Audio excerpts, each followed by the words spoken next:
자, 오늘은 미국 주택시장의 절대 강자죠. 페니매의 최신 분기 실적을 한번 들여다볼까 합니다. 겉으로 보기엔 꽤 안정적인 숫자들인데 그 안을 자세히 뜯어보면 아주 흥미로운 이야기들이 숨어 있거든요. 지금부터 저랑 같이 한번 파헤쳐 보시죠. 와, 시작부터 숫자가 어마어마하죠? 2025년 3분기 순이익이 무려 39억 달러. 우리나라 돈으로 환산하면 이게 거의 5조 원이 넘는 돈입니다. 이 숫자 하나만 봐도 페니매가 얼마나 탄탄한 회사인지 바로 감이 오시죠? 그런데 이건 더 대단합니다. 순자산이요. 무려 1,055억 달러.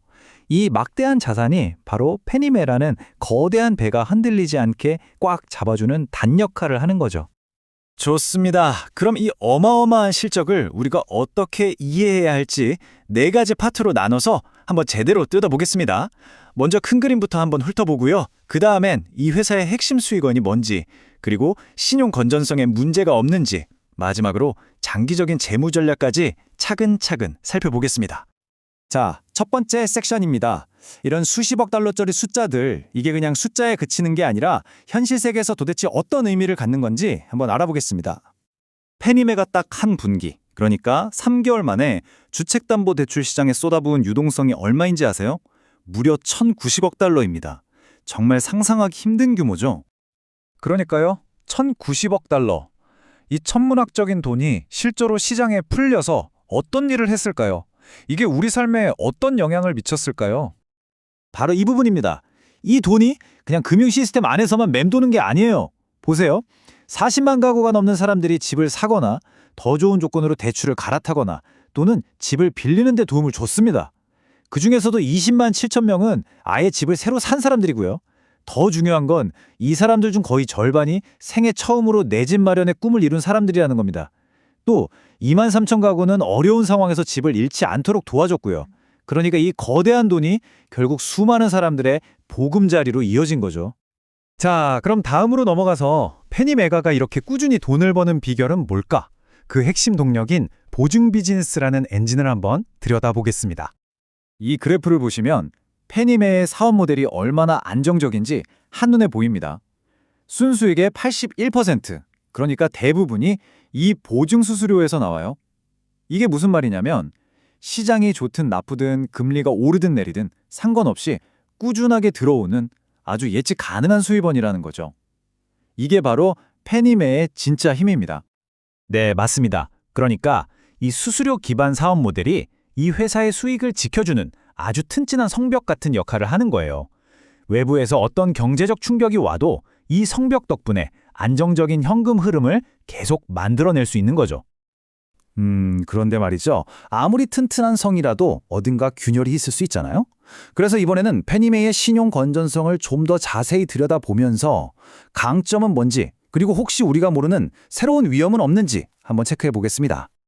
보고서에서도 약간 우려스럽다고 콕 집어서 이야기한 부분이 바로 이겁니다.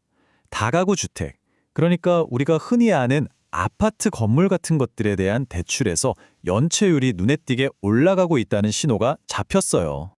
하지만 여기서 우리가 전체 그림을 봐야 합니다. 다가구 주택 쪽에서 좀 위험 신호가 켜진 건 맞아요. 그런데 페니메이의 전체 사업에서 훨씬 더 큰 비중, 무려 6배나 더 큰 비중을 차지하는 단독주택 사업은 여전히 아주 강력하고 안정적이라는 겁니다. 그러니까 작은 균열은 보이지만 성의 대부분은 아직 튼튼하다, 이렇게 볼 수 있는 거죠. 자, 이제 마지막 섹션입니다.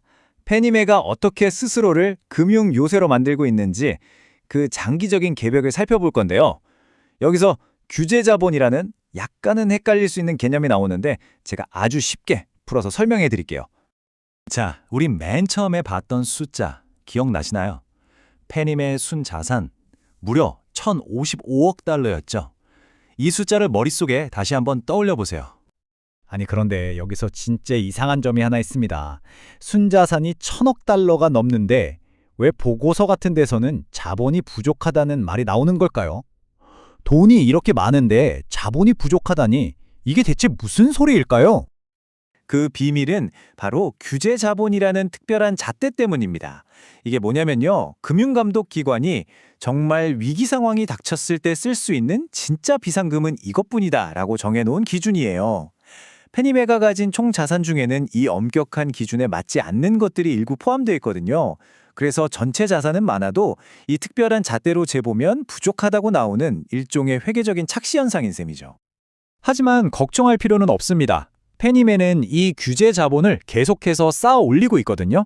매 분기 벌어들이는 이익을 밖으로 빼내지 않고 고스란히 내부에 쌓아두면서 미래에 어떤 금융 위기가 닥쳐도 버틸 수 있는 더 높고 더 튼튼한 방어벽을 만들고 있는 겁니다. 자, 오늘 이야기를 정리해 보겠습니다. 페니맨은 아주 안정적인 수익 모델을 기반으로 견고한 금융 요새를 쌓고 있습니다. 하지만 동시에 다가구 주택 시장이라는 곳에서 작은 균열이 보이기 시작했죠. 과연 이 거대한 요새는 앞으로 닥쳐올지 모르는 불확실성의 폭풍우를 견뎌낼 만큼 충분히 강할까요? 이건 앞으로 우리가 계속 지켜봐야 할 질문인 것 같습니다.